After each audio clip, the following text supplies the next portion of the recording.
रायगड, महाराष्ट्रासह देश विदेशातील ताज्या बातम्या पाहण्यासाठी मॅक्स इंडिया लाईव्ह चॅनलला सबस्क्राईब करा आणि बेल आयकॉन दाबायला विसरू नका.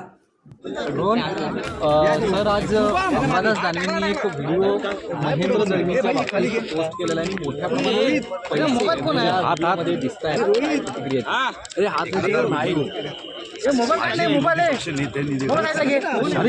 काय करतात तुम्ही? निश्चितपणे त्या संदर्भात गंभीर दखल घेण्याची पद्धत आहे आणि विधानसभेच्या सभापती सरकारकडे या संदर्भात व्हिडिओ देऊन त्या व्हिडिओमधली सत्यता त्याची पडताळणी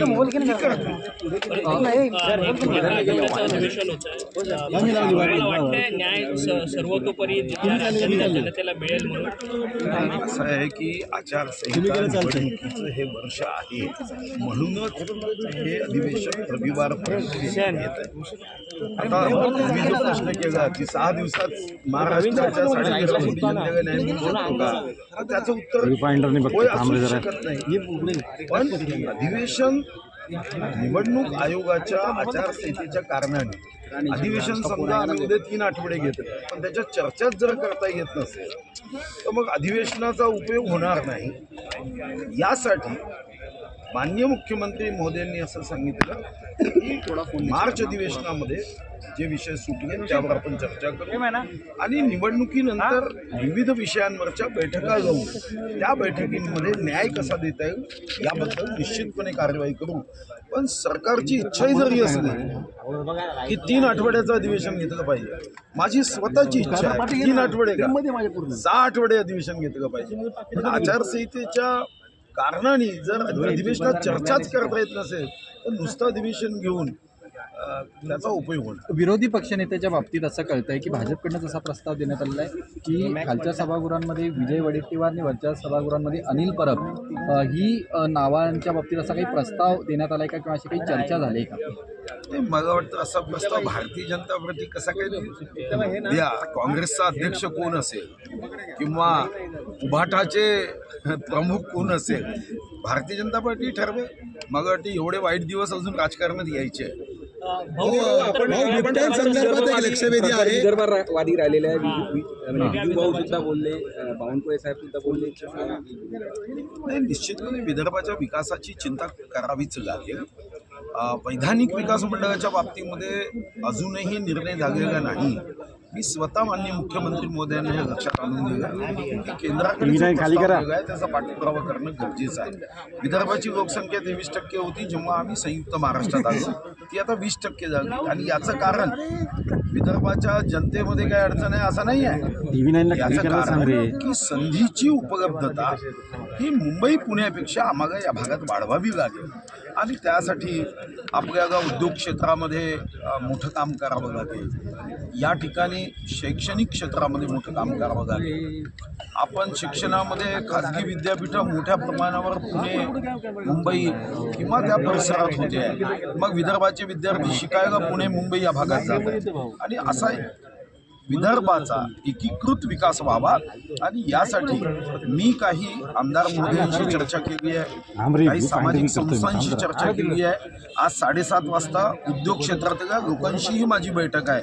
ती याच कारणासाठी की विदर्भाच्या संदर्भामध्ये आम्हाला एक मॉडेल डेव्हलपमेंट प्लॅन हा लोकांकडून घेऊन हा सरकारला सादर करायचा आहे. अन्यथा मुंबई भागामध्ये एमआरटी क्षेत्रामध्ये लक्षावधी कोटीची कामं होतील आणि विदर्भ तसाच वंचित राहील.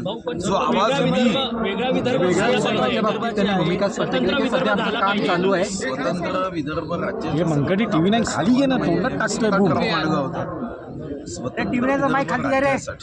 ना आमच्या मित्रांची तयारी असणार आहे. मागेही शिवसेना जी उद्धव साहेबांची शिवसेना तेव्हा आमच्यासोबत होती त्यांची तयारी होती. आम्हाला शेवटी 14 मध्ये 123 आमदार निवडून आले, आत्ताही आम्ही 132च आहोत. त्यामुळे असा ठराव पास करायला आता आमच्याकडे संख्याबळ नाही आहे. पण तोपर्यंत थांबायचं का, तर तोपर्यंत थांबायचं नाही. विदर्भाचा आर्थिक, सामाजिक, सांस्कृतिक, आध्यात्मिक, कृषी क्षेत्रामध्ये, आरोग्य क्षेत्रामध्ये, रोजगाराच्या क्षेत्रामध्ये, उद्योगाच्या क्षेत्रामध्ये सर्व व्यापी सर्वंकष विकास व्हावा यासाठी आम्ही एक मॉडेल तयार करून भाजपकडे जर यापुढे जर बहुमत नाही,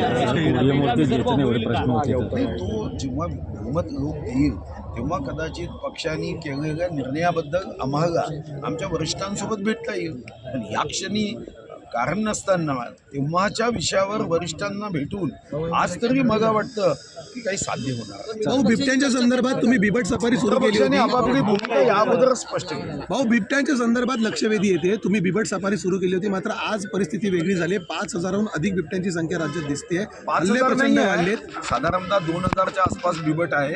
त्यासाठी 3 गोष्टी करण्याची आवश्यकता आहे. एक, जसं ताडोब्यामध्ये आपण प्रायोगिक स्तरावर AI आर्टिफिशियल इंटेलिजन्सचा उपयोग केला होता, ज्याचं कौतुक मन की बातमध्ये माननीय मोदीजींनी केलं होतं, त्याचा विस्तार केला पाहिजे. आता भारत सरकारकडे, आर्मीकडे या संदर्भामधली उत्तम टेक्नॉलॉजी उपलब्ध आहे. या संदर्भात सन्माननीय राजनाथ सिंग साहेबांशी भेट घेऊन या AI टेक्नॉलॉजीचा उपयोग मॅक्झिमम केला पाहिजे. नंबर 2, या संदर्भात आपण प्रायमरी रेस्क्यू लोकांची नियुक्ती केली होती, स्टाफची नियुक्ती केली होती. ते प्रायमरी रेस्क्यू टीम पुन्हा एकदा नियुक्त केलं पाहिजे, त्यासाठी पैसे उपलब्ध केले पाहिजे. तिसरा मुद्दा की या संदर्भामध्ये लोकांना जागं करण्याच्या दृष्टीने काही ठिकाणी आपल्याला सायरन व्यवस्था निर्माण करावी लागेल. आणि शेवटचा मुद्दा की ज्या ठिकाणी जंगल कमी आहे त्या ठिकाणचे बिबट हे जेरबंद करून सफारीमध्ये सोडले पाहिजे, सफारीचा साईज वाढवला पाहिजे. नसबंदीचा प्रयोग केला जातो, तुम्हाला वाटतं नसबंदी करता येईल, नसबंदी सुद्धा यशस्वी होऊ शकेल. भारत सरकारची परवानगी घेऊन ती नसबंदी केली पाहिजे आणि जास्तीचे बिबट हे इतर कोणत्या राज्यामधल्या जंगलात हवे असतील तर ते दिले पाहिजे. आणि काही बिबट ज्यांनी माणसावर हमले केले त्यांना आपण जेरबंद करतो, ते देशाच्या विविध ठिकाणी झूमध्ये दिले पाहिजे. आमदार अनिल मंत्रे यांच्या विमान प्रवासासाठी जी 144 की 142 कोटीची तरतूद करण्यात आली आहे, त्याच्या बाबतीत आता टीका होऊ लागलेली आहे. नाही, विमान प्रवासासाठी म्हणून तरतूद विशेष होत नाही.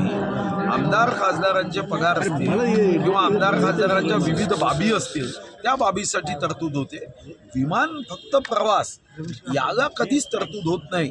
मला वाटतं की ही कुणीतरी कपोकल्पित कथा तयार केली. भाऊ, नवाब मलिकांकडे नेतृत्व असेल तर राष्ट्रवादी बरोबर युती करणार नाही असा पवित्रा कुठेतरी मुंबईत भाजपने घेतलेला पाहायला मिळतोय.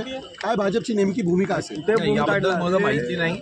पण शेवटी एखाद्या पक्षामध्ये एखादा नेता असेल तर त्याच्या संदर्भात पक्षप्रमुख आमचे निर्णय करतील. मला वाटतं की या संदर्भात माननीय आमचे प्रदेशाध्यक्ष माननीय मुख्यमंत्री महोदय